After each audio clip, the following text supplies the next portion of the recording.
Selamat malam pemirsa, mari kita menjauh sejenak dari hiruk-pikuk politik, menjauh dari bermacam polemik. Dengan Pancasila dan Konstitusi sebagai referensi, kita berdiskusi untuk perbaikan negeri. Membahas beragam isu kebangsaan, bukan kepentingan pribadi, kelompok, atau golongan. Visi Negarawan, program talk show yang mewadahi gagasan luar biasa, duduk bersama untuk memecahkan berbagai persoalan bangsa. Dan apa yang menjadi tema diskusi kita pada pekan ini, berikut kami hadirkan rangkuman selengkapnya.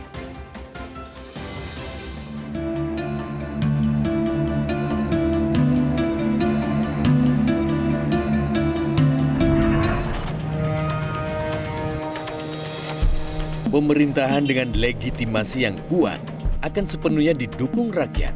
Sejarah membuktikan menang Pilpres 2014 berani menaikkan harga BBM tidak sampai 1 bulan pasca pelantikan. Alasan kenaikan, ruang fiskal yang diwarisi dari pemerintahan sebelumnya terlalu sempit hingga pelaksanaan program pemerintah yang baru menjadi sulit. Padahal saat itu koalisi parlemen pendukung pemerintah cukup lemah. Polarisasi dukungan partai politik dalam Pilpres 2014 terbawa hingga ruang rapat anggota Dewan yang terhormat. Apa bisa duduk? Nanti saya akan minta pandangan per partai. Tolong duduk. Pemerintahan yang dahulu mendapat mandat rakyat kini makin kerap dihujat. Penguasa dituding melakukan berbagai rekayasa untuk kepentingan kelompok dan keluarga. Setidaknya, Majelis Kehormatan Mahkamah Konstitusi telah menemukan bukti proses perumusan putusan MK telah diintervensi. Siapa kiranya yang mampu menyusupi ruang ketua MK? Pastinya bukan rakyat jelata. Berbagai laporan juga mulai sampai ke telinga warga soal upaya menggalang dukungan melalui penyelenggara negara. Mulai banyak masyarakat yang meragukan netralitas aparat. Jejak cawe-cawe penguasa rupanya juga sudah terentang jauh sebelumnya. Masyarakat ini tengah digaduhkan oleh testimoni mantan Ketua KPK mengenai perintah menghentikan sebuah perkara hingga muncul narasi hak interpelasi untuk mengorek informasi dari Presiden Jokowi. Kita tidak menempatkan hak individu atau golongan di atas kewajiban konstitusional. Dalam tahap yang lebih lanjut, hak-hak individu harus selalu berada dalam koridor menjaga kehidupan bersama untuk tidak menjadi sakit. Maka dalam konsep dasar republikanisme, Indonesia harus merujuk pada ide kedaulatan rakyat. Konstitusionalisme, representasi, dan pembatasan kekuasaan. Seorang pemikir pernah menyatakan, kekuasaan adalah power yang tend to corrupt. And absolute power adalah corrupt, absolutely. Saya pikir ungkapan tersebut begitu berarti pada hari ini. Penguasa cenderung melakukan penyelewengan dan kekuasaan absolut pasti menyeleweng. Itulah dalil terkenal bangsawan Inggris, Lord Acton. Dan menurut catatan sejarah Indonesia, penguasa cenderung berhasrat untuk meluaskan jangkauan kekuasaannya. Ini lebih cepatnya yang terjadi sekarang ini. Kurun 10 tahun sudah bermasalah demokrasi kita di Indonesia ini. Dengan segala macam masalah.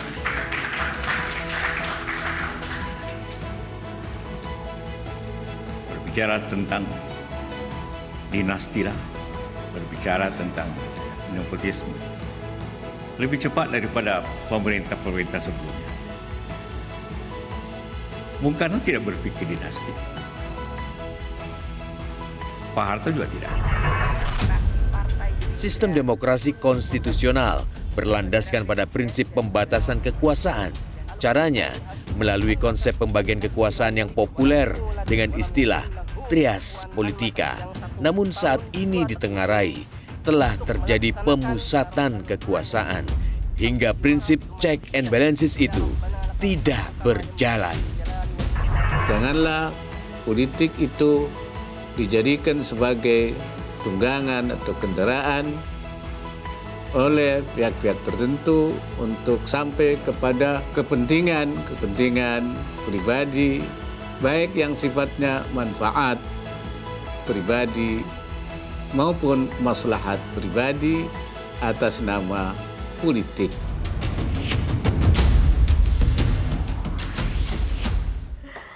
Pemirsa, korupsi bukan hanya karena ada kerugian keuangan negara, datang terlambat atau bermalas-malasan kerja, korupsi waktu namanya.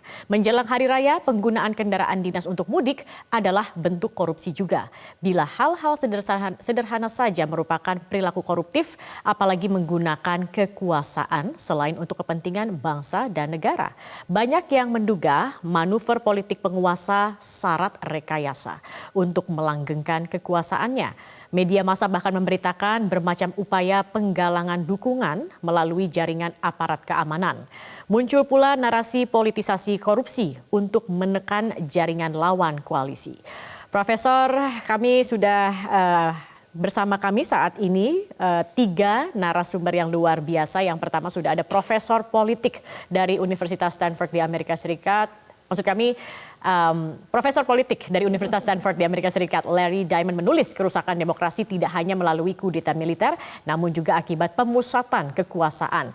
Akademi Francis Fukuyama menyebut kehidupan demokrasi selalu terancam menjadi sebatas prosedural.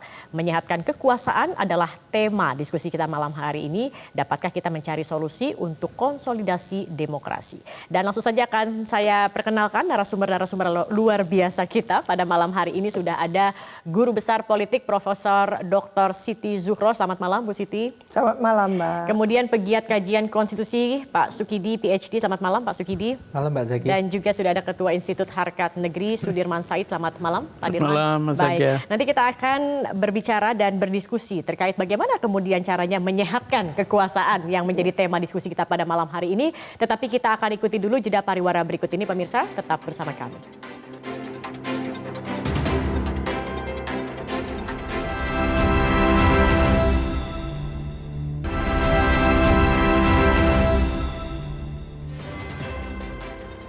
Baik, kita akan langsung berdiskusi terkait dengan tema kita malam hari ini, menyehatkan kekuasaan. Saya ingin ke Bu Siti terlebih dahulu. Bu Siti, saat ini kita tahu tengah hangat begitu ya Bu ya, mencuat terkait salah satu klausul di RUU Daerah Khusus Jakarta yang menjadi sorotan masyarakat. Salah satunya adalah terkait dengan penghapusan pilkada begitu Ibu. Nah, apakah kalau kita melihat dari usulan klausul ini Bu, apakah ini menjadi indikasi dari hegemoni kekuasaan Bu Siti? Iya, ini memang perkembangannya menurut saya tidak maju tapi ditarik mundur. Sesuai dengan perkembangan terakhir kita melihat praktek desentralisasi dan otonomi daerah itu betul-betul mundur. Dengan adanya Undang-Undang Minerba, Undang-Undang Nomor 3 tahun 2020 dan juga tentang Cipta Kerja itu sama, desentralisasi kita itu urusan-urusan yang tadinya menjadi miliknya daerah lalu dikelola sendiri bukan oleh provinsi lagi tapi oleh pemerintah pusat. Nah, ini yang membingungkan tentunya. Kita bersepakat dengan demokrasi tahun 98 itu tidak lain tidak bukan untuk memberikan kepastian gitu ya. Bahwa kekuasaan itu tidak terkonsentrasi di satu tangan. Ada eksekutif, ada legislatif, ada yudikatif. Ya. Maka itu yang menurut Montesquieu dan John Locke gitu ya, bahwa pembagian kekuasaan itu untuk memberikan satu kepastian kepada kita semua warga negara bahwa itu dikelola secara rasional, secara tentunya transparan dan akuntabel gitu. Nah, tapi kita menjalankan demokrasi sejak 98 sampai 2023 ini sudah 25 tahun gitu ya. Kita tidak move on. Kita jalan di tempat dan terakhir ini memang ditarik mundur semundur-mundurnya. Karena apa? Karena memang berdemokrasi kita tanpa menegakkan hukum. Ya. Dikatakan bahwa negara kita negara hukum. Itu betul-betul benar secara de jure, Ya. tapi de facto sama sekali tidak seperti itu. Oke. Nah, ini ada kesenjangan antara de jure dan de facto yang membuat demokrasi kita tertatih-tatih.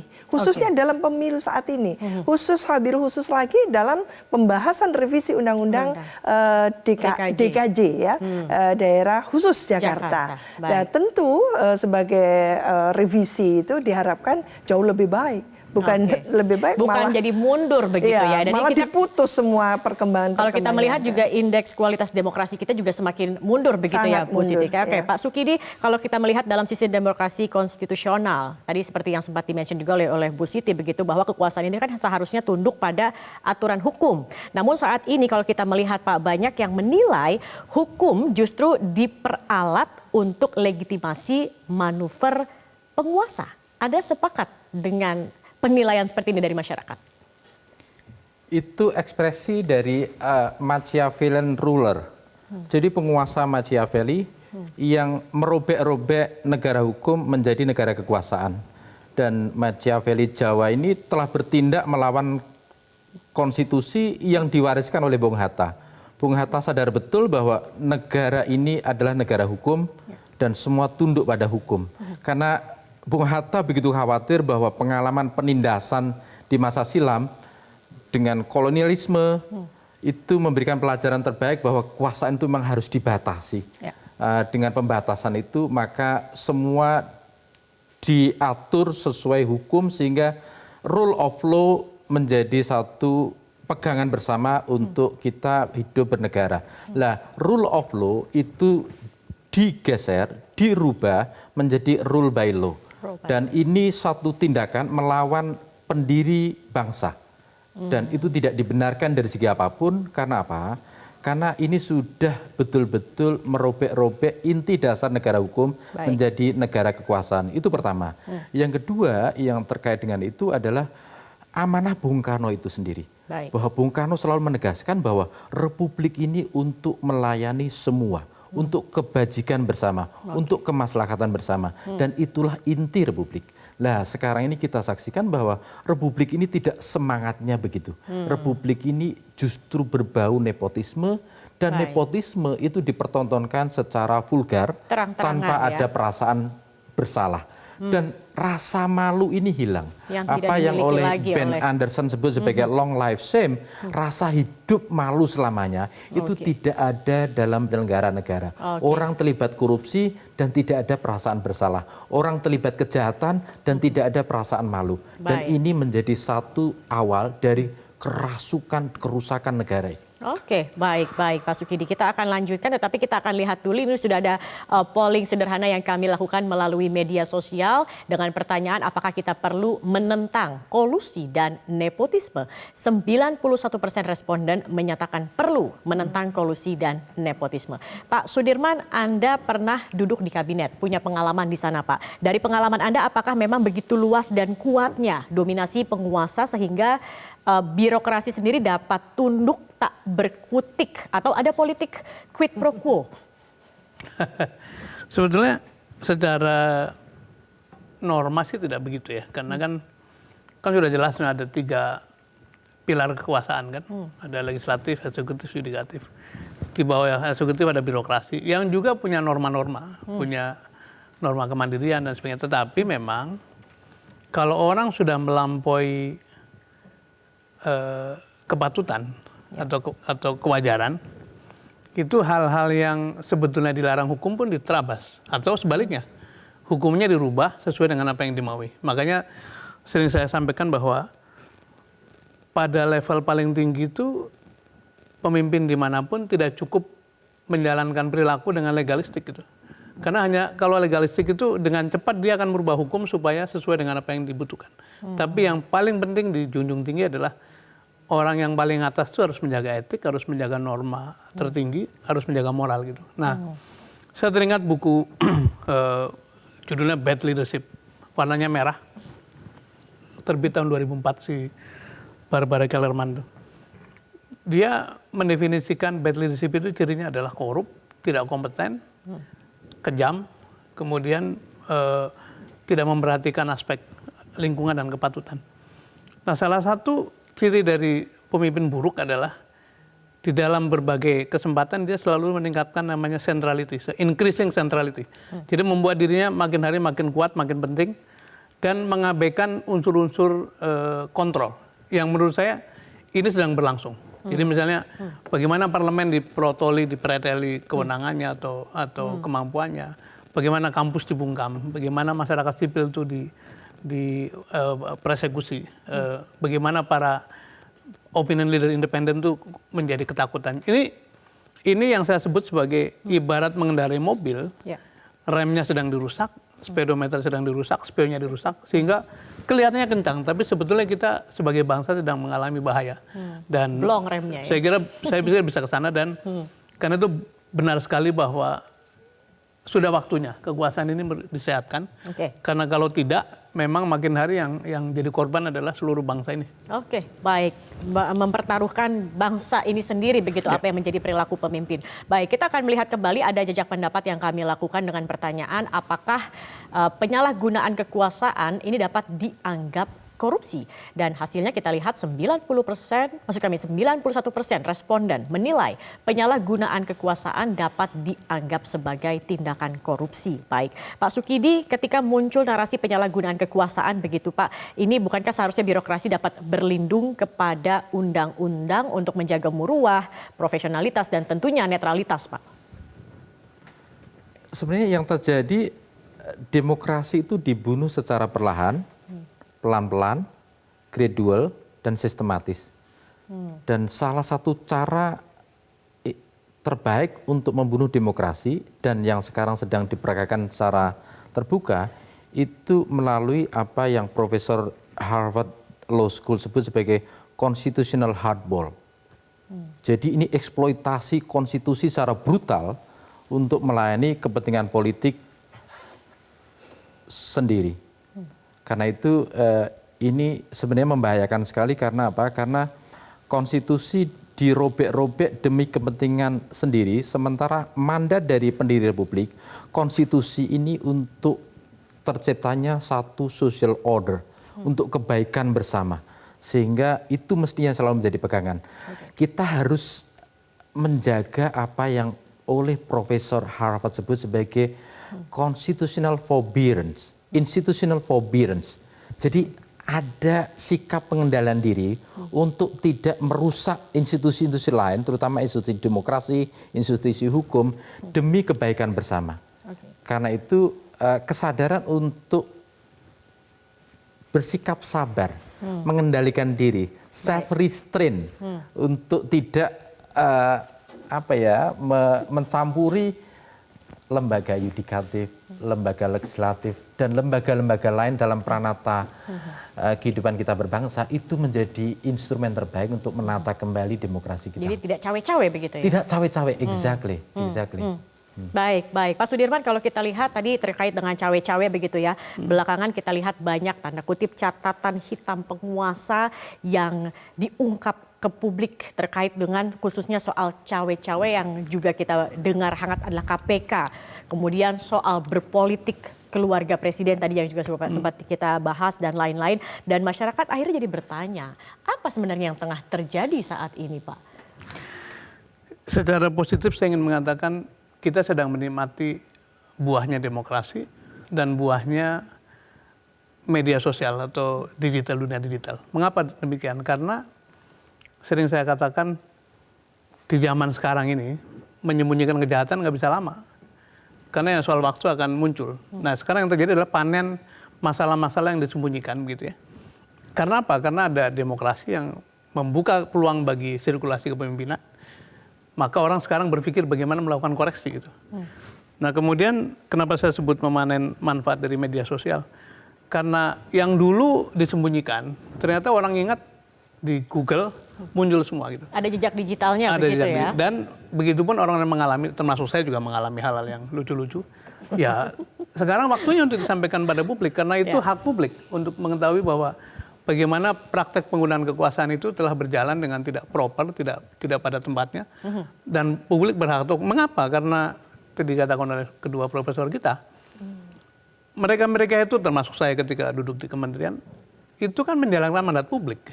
Bukan disuruh oleh ibu saya atau bapak saya, tapi disuruh oleh rakyat untuk menjalankan kekuasaannya sebaik-baiknya bagi kepentingan orang banyak, bukan kepentingan diri Ada maupun amanah dari keluarganya. rakyat, Jadi, begitu ya. jadi hal-hal seperti itu akan muncul dan mungkin akan makin deras karena sepertinya ada satu semangat bahwa ini tidak boleh dibiarkan tanpa koreksi. Oke, baik. Kita akan kembali melihat polling atau jejak pendapat yang kami lakukan juga di media sosial.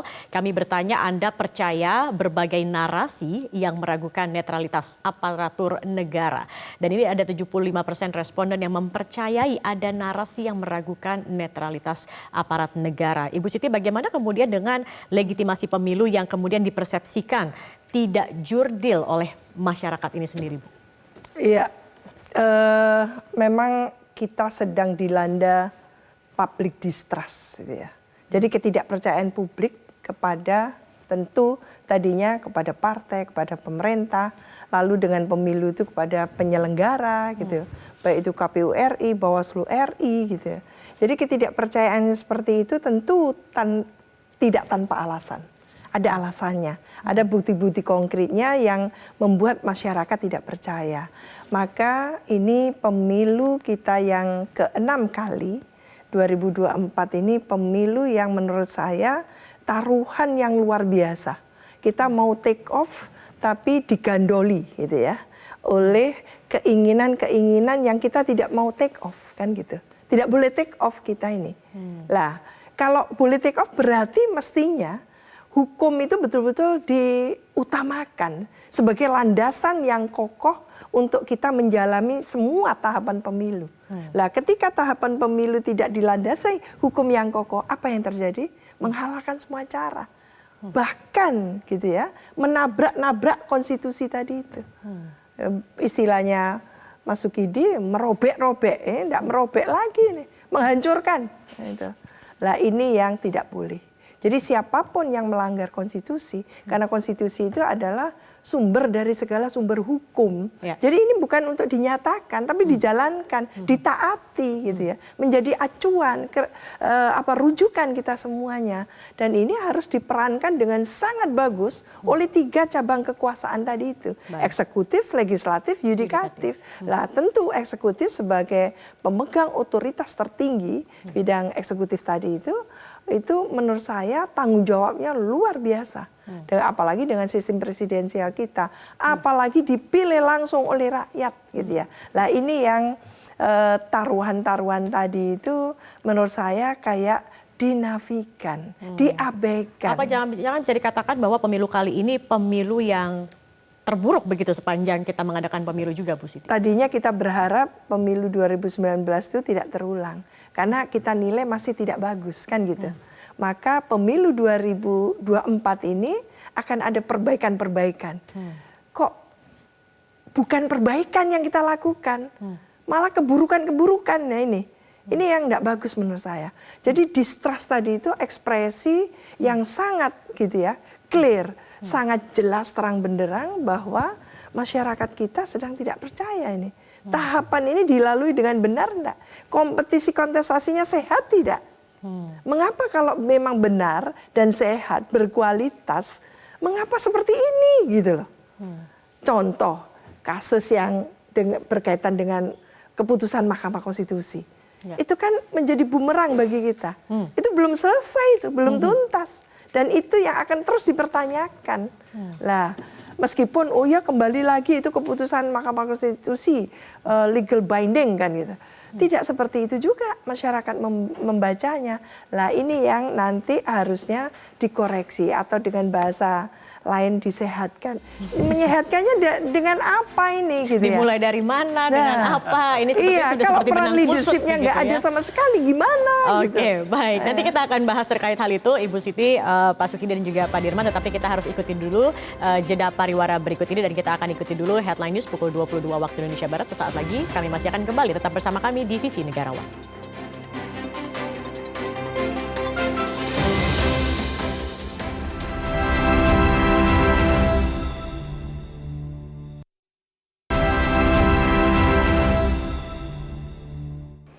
zaman kemajuan. Inilah zaman kemajuan. Ada sirup rasa jeruk dan durian. Ada keripik rasa keju dan ikan. Ada republik rasa kerajaan. Baik, itulah tadi kita mendengarkan ada Republik Rasa Kerajaan. Itulah penggalan puisi Gusmus yang dibuat pada masa rezim Orde Baru. Mengapa kiranya Gusmus kembali membacakan puisi itu sekitar sebulan lalu? Dalam kerajaan terjadi pemusatan kekuasaan. Raja Prancis bahkan berkata, negara adalah saya. Indonesia menganut sistem demokrasi konstitusional, namun ketika konstitusi direndahkan, kekuasaan dianggap hadiah, menafikan partisipasi publik dan menggunakan hukum sebagai alat menekan lawan politik. Politik bangsa sedang sakit. Seorang profesor filsafat politik di Amerika Serikat, Murray Jordan menyatakan, orde politik sakit didominasi oleh kamuflase dan kepura-puraan. Penguasa menampilkan citra seolah berpihak pada kepentingan bangsa, walau yang terjadi sebenarnya adalah eksploitasi untuk mempertahankan kekuasaan agar berkelanjutan. Nah, kami juga akan membacakan ada jajak pendapat sederhana yang kami lakukan di media sosial. Pertanyaannya adalah, Anda setuju penguasa adalah pelayan rakyat? Hasilnya 86% responden setuju dengan prinsip penguasa adalah pelayan rakyat. Nah, Pak Sudirman, kita tahu sebentar lagi kita akan menjalani rotasi kepemimpinan nasional. Anda yakin tidak sosok-sosok calon pemimpin akan menggunakan kekuasaannya ini murni untuk bangsa dan negara? Pertama, melalui proses ini kan kita mesti punya prasangka baik. Tapi tidak boleh take it for granted. Tidak boleh serta-merta mengambil seolah-olah apa yang kita dorong itu pasti sesuai dengan apa yang kita kendaki, karena namanya manusia kan, sifatnya bisa berubah. Dan tadi dikatakan oleh sejumlah pembicara, kekuasaan itu cenderung korup. Bila kekuasaan sangat absolut, maka korup secara absolut juga. Jadi tetap saja kepada siapapun yang berkontestasi kita berikan pesan-pesan bahwa Anda masuk ke kekuasaan itu karena menawarkan diri, karena didorong oleh sejumlah pihak termasuk para partai politik, para pemegang kedaulatan rakyat. Karena itu tidak boleh mengulangi atau berhati-hati, jangan sampai mengulangi kekeliruan yang dialami oleh atau yang dibuat oleh para pendahulu, termasuk pelajaran sekarang ini. Jadi saya sebagai pendukung salah satu calon juga mengingatkan pada beliau untuk terus-menerus, bahkan sebetulnya alasan mengapa kita masuk kontestasi kan karena memang ada hal yang perlu dikoreksi. Jadi kalau kemudian datang membawa masalah yang sama atau lebih buruk, ya tidak ada gunanya untuk melakukan atau sirkulasi kekuasaan itu. Jadi kita terus ingatkan pada siapapun yang berkontestasi bahwa demokrasi itu gunanya untuk memperbaharui kekuasaan, dan yang datang harusnya lebih baik daripada yang akan menyelesaikan tugasnya. Oke, baik. Tapi kalau sedikit mungkin mengomentari terkait dengan Republik Rasa Kerajaan, Anda juga merasakan hal yang sama? Iya, tadi saya sebut bad leadership itu antara lain adalah dengan cara memupuk kekuasaan. Dan kerajaan bukan berarti serta-merta jelek, tapi memang dalam banyak hal karena tidak ada kontrol, maka cenderung bisa sewenang-wenang. Nah, sekarang saya kira ungkapan Gusmus tadi adalah mewakili begitu banyak pribadi-pribadi atau perasaan dari publik yang sekarang sedang muncul di mana-mana. Jadi dan memang itulah tugas para cendekiawan kan, untuk menyuarakan apa yang menjadi suara hati publik. Oke, baik Pak Dirman. Kita akan lihat lagi ada jajak pendapat yang kami lakukan juga pemirsa dengan pertanyaan, apakah manuver penguasa dapat memicu instabilitas politik? Dan kita lihat 81% responden menilai manuver penguasa dapat memicu instabilitas politik. Nah, Bu Siti, kalau kita lihat saat ini berbagai dinamika politik dan ketatanegaraan selalu mendapat respon sinis dari masyarakat. Tadi sempat kita mention juga ada putusan MK yang kemudian banyak yang menilai ini adalah upaya untuk meloloskan putra sulung presiden di panggung Pilpres. Kemudian tadi di awal yang kita sempat bahas RUU DKJ, ada juga yang kemudian menilai mereka juga sinis dengan hal ini, mengatakan jangan-jangan yang ini upaya membuka jalan untuk putra bungsunya presiden untuk sebagai menjadi gubernur Jakarta begitu ya. Ada kemudian kesan seperti itu dari masyarakat.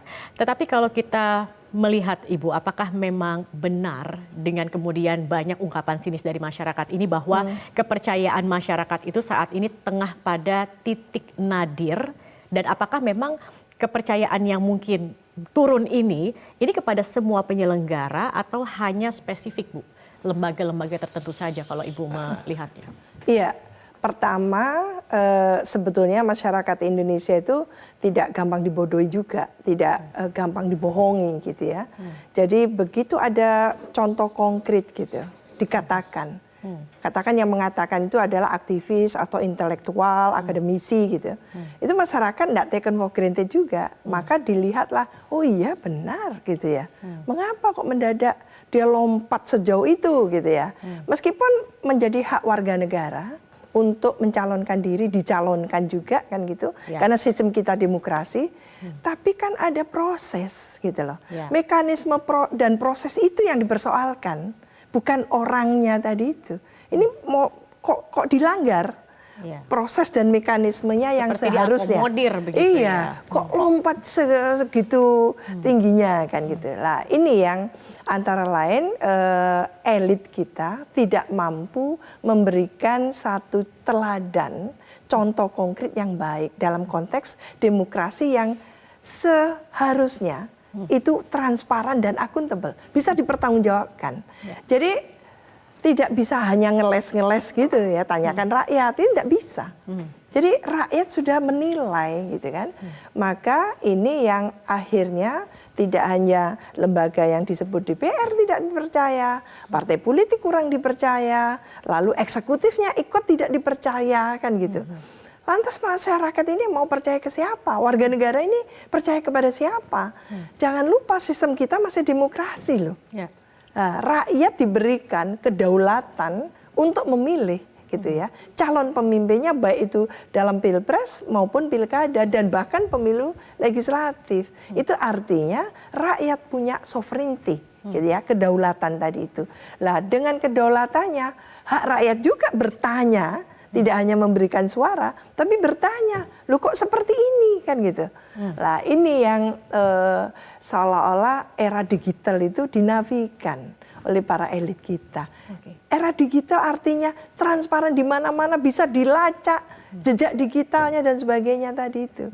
Nah ini yang juga menurut saya yang memprihatinkan, karena kita ini kan harus berkompetisi dengan ASEAN, dengan Asia Pasifik. Mana daya saing kita? Katanya risau dengan daya saing kita yang tidak pernah firm, mantap di ASEAN maupun di Asia Pasifik dan bahkan internasional. Kenapa? Karena kepastian hukumnya nggak ada. Daya saing itu artinya harus ada kepastian hukum.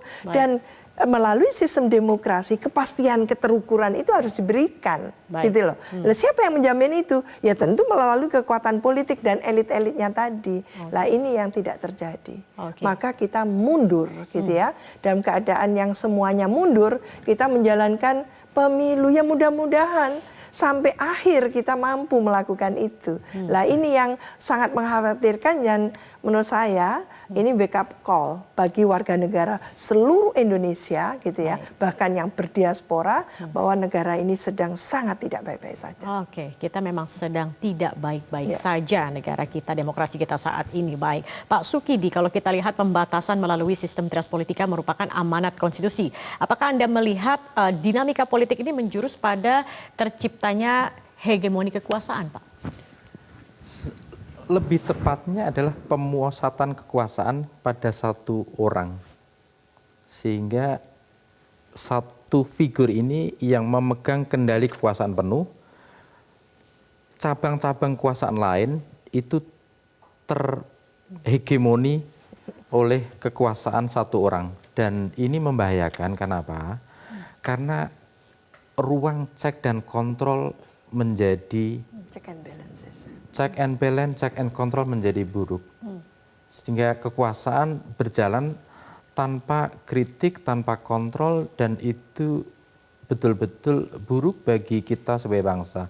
Itu pertama. Yang kedua, pemusatan kekuasaan itu juga buruk bagi kesehatan demokrasi itu sendiri. Ya. Yang terjadi sebenarnya bukan demokrasi, tetapi kita di teping jurang otoritarianisme itu sendiri. Karena itu kita harus selalu mengingatkan bahwa cara terbaik untuk menyehatkan kekuasaan tadi adalah masing-masing cabang kekuasaan itu memperoleh otonomi. Dan kekuasaan itu tidak terpusat pada satu orang. Karena kalau terpusat satu orang, itu betul-betul berbahaya, merusak seluruh sendi kita dalam kehidupan berbangsa dan bernegara. Dan kita menjadi setback begitu jauh ke belakang. Karena itu ini satu momen yang baik untuk menata kembali tentang demokrasi yang harus disertai dengan kelompok oposisi yang kuat. Dan kita harus membangunkan kelompok masyarakat sipil agar mereka terbangun dari tidur lelap yang begitu panjang. Agar mereka sadar bahwa mereka punya tanggung jawab moral dan intelektual untuk ikut menata republik ini. Republik ini perlu partisipasi dari masyarakat sipil untuk bersikap kritis terhadap kekuasaan yang pongah, terutama dari kampus. Saya tidak ingin bahwa kampus itu terlampau sunyi, seperti kuburan. Sehingga kita tidak memperoleh lagi kritik-kritik dari kampus yang itu justru membuat demokrasi bisa berjalan secara sehat. Kita harus menghidupkan kembali tanggung jawab intelektual di kalangan kampus, karena mereka memegang amanah mulia untuk terlibat memajukan republik ini. Kalau tidak, maka kampus tak lebih sebagai satu kuburan yang sunyi dan senyap dan membiarkan kekuasaan berjalan secara brutal. Dan itu tidak bagus dari segi apapun. Baik, kalau kita dengarkan sebenarnya kritik dari mahasiswa ada, tapi mungkin tidak banyak yang Pak Sukidi katakan, bahkan terkesan sunyi dan senyap. Sebenarnya ada apa, Bu Siti? Mengapa kemudian saat ini tidak banyak mahasiswa yang kritis begitu untuk mengawasi, mengontrol pemerintah?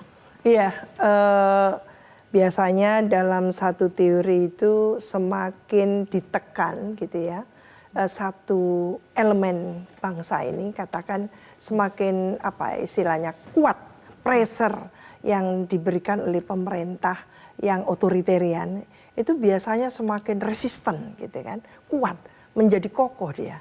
Ini aneh sekarang ini. Jadi kalau kita mengingat dulu menjelang gerakan reformasi tahun 98 itu luar biasa. Semakin pressure kuat melawan kan gitu. Lah, saat ini mengapa itu? Seolah-olah mungkin apakah aktivis-aktivisnya sudah terkooptasi semuanya kan ini. Nah, kalau terkooptasi hampir seluruhnya, apa yang kita bisa lakukan saat ini? Menurut saya perbaikan atau menyehatkan kembali gitu ya. Melakukan tentu gitu ya, perbaikan atau revisi tentang kekuasaan. Jadi division of labor tadi, division of power tadi itu harus ditegakkan kembali. Eksekutif, bidang eksekutifnya, legislatif juga demikian, dan yudikatif gitu. Tidak campur baur, enggak karu-karuan. Karena memang kekuatan Indonesia nantinya itu pada negara negara hukum. Jadi bukan negara kekuasaan, apalagi negara politik yang supremasi politik kan gitu. Nah, ini yang harusnya memang ada yang menyadarkan gitu loh. Tidak semuanya terlelap kita ini kan gitu. Tolong gitu, kita punya partai politik itu tidak lain tidak bukan melakukan fungsi menjembatani itu. Baik. Jadi rakyat itu dijembatani. Pak Sudirman, ini masalahnya tidak ada atau ada, tapi kemudian mungkin sungkan, segan, karena memang tadi kalau kita lihat juga ada upaya pembungkaman yang dilakukan di berbagai lini, di mana-mana begitu. Kalau Pak Sudirman melihatnya seperti apa, Pak? Sebenarnya mungkin tetap ada ya, karena ini, apalagi belakangan ini kan banyak sekali suara-suara kritis, bahkan yang datang dari orang-orang yang dahulu itu memberikan support secara penuh gitu ya, kemudian berjarak menyampaikan kritiknya. Persoalannya mungkin sensitivitas dari si penerima kritik itu luar biasa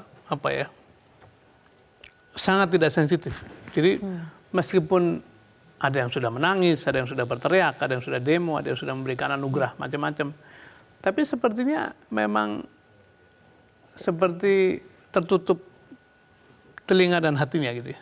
Sehingga, nah saya khawatir proses ini akan mengarah pada letupan sosial. Kenapa? Kan katanya organisasi ini termasuk pemerintah lah. Itu sistem terbuka. Sistem terbuka itu adalah sistem yang antara dirinya dengan lingkungannya itu terjadi interaksi dengan cair. Ya.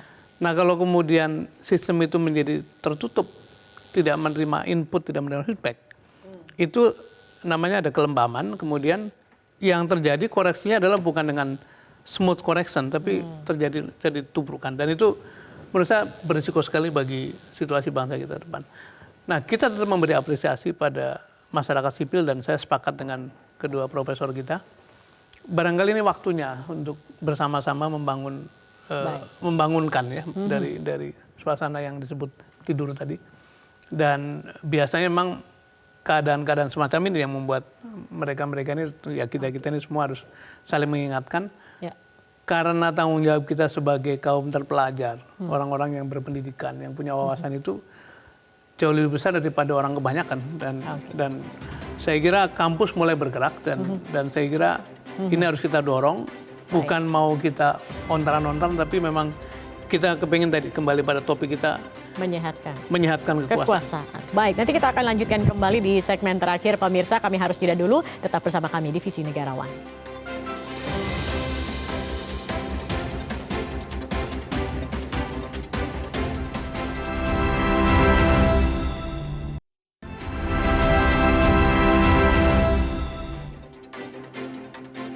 Baik, kita sudah di penghujung acara, Pak Dirman, Bu Siti dan juga Pak Sukidi. Tadi kita sempat membuat satu kesimpulan seperti benang kusut dan bagaimana kemudian cara menyehatkan kekuasaan. Dimulai dari mana, kemudian seperti apa? Mungkin dimulai dari Pak Sudirman terlebih dahulu, Pak. Baik, saya tetap ingin berprasangka baik pada demokrasi ya, karena ini adalah kesempatan untuk terus-menerus melakukan koreksi kan. Jadi ada namanya teori sibernetik. Jadi kalau kita mau menyalakan lampu itu tidak harus naik satu persatu dipasang lampunya kemudian dinyalakan, tapi cukup dari saklar yang di pusat itu. Nah, meluruskan sesuatu juga begitu. Barangkali inilah pentingnya kepemimpinan gitu. Dan kalau kita bisa menggunakan pemilu 2024 sebagai jalan untuk menyegarkan kepemimpinan, memperbarui perilaku, memperbarui etik, memperbarui penegakan hukum, saya kira ini baik. Dan jadi cara menyehatkan kekuasaan adalah dalam konteks sekarang, gunakan kesempatan pada pemilu 2024 untuk memilih yang betul-betul menjanjikan perbaikan. Dan saya kira sekarang kedaulatan di tangan rakyat dan setelah rakyat mau meneruskan keadaan begini atau mau ada pembaruan. Oke, baik. Bu Siti, silakan Ibu Siti. Ya, saya akan menyoroti jantungnya demokrasi. Saya melihat menyehatkan kekuasaan dari perspektif demokrasi. Jantungnya demokrasi itu adalah partai politik. Maka kalau partai politik tidak bebenah untuk menyiapkan kaderisasi, promosi kader, ujung-ujungnya adalah meletakkan kader-kader sebagai calon-calon pemimpin di 3 cabang kekuasaan tadi, yaitu eksekutif, legislatif, dan yudikatif, maka menurut saya leadership ya, kepemimpinan kita akan tidak pernah berkualitas.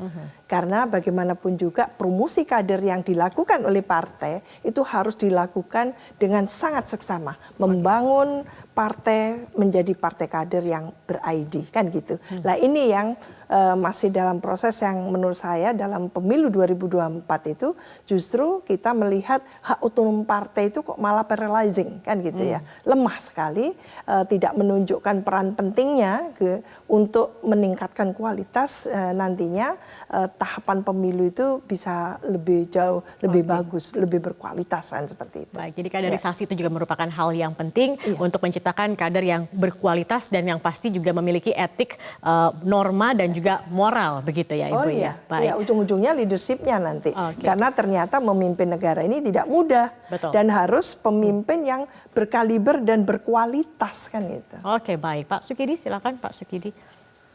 Saya mengajak kepada seluruh rakyat Indonesia untuk menggunakan momentum pemilu ini sebagai satu instrumen untuk menata kembali republik ini.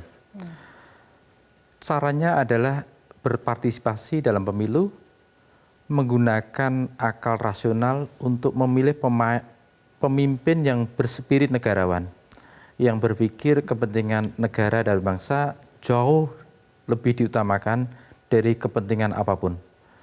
Itu pertama. Yang kedua adalah kesadaran untuk berpartisipasi dalam pemilu sebagai penentu masa depan republik ini.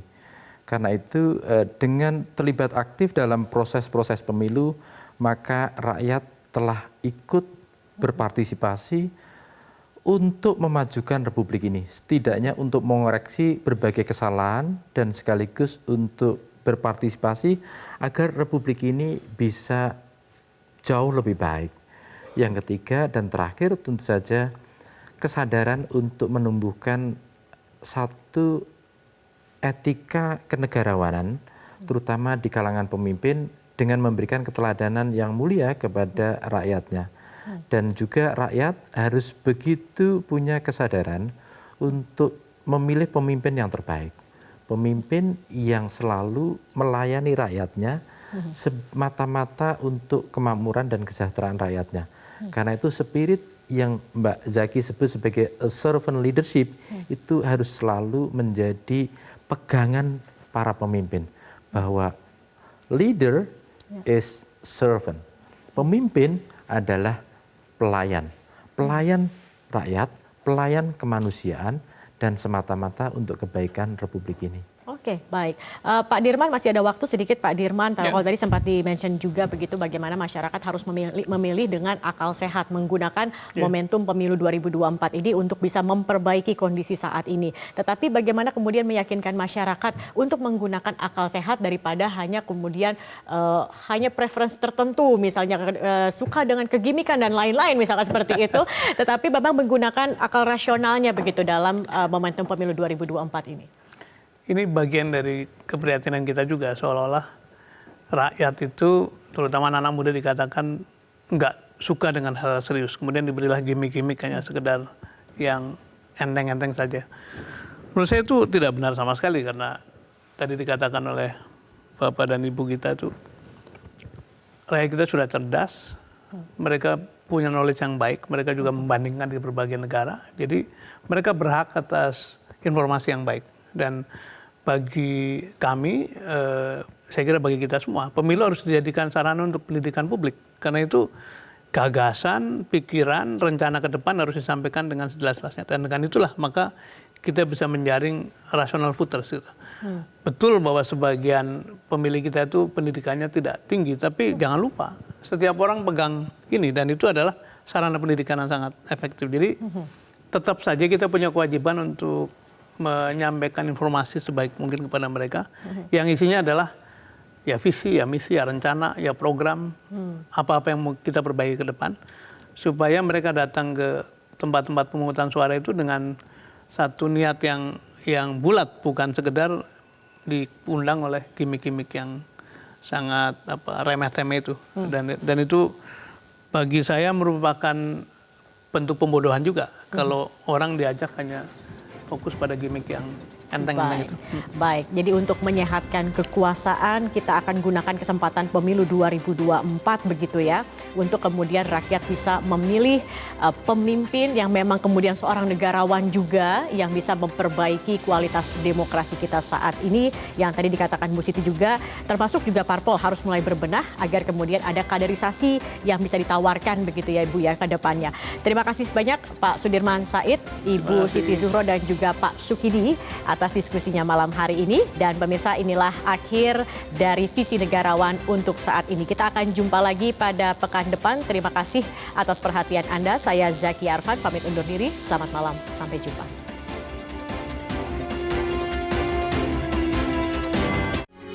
Metro TV.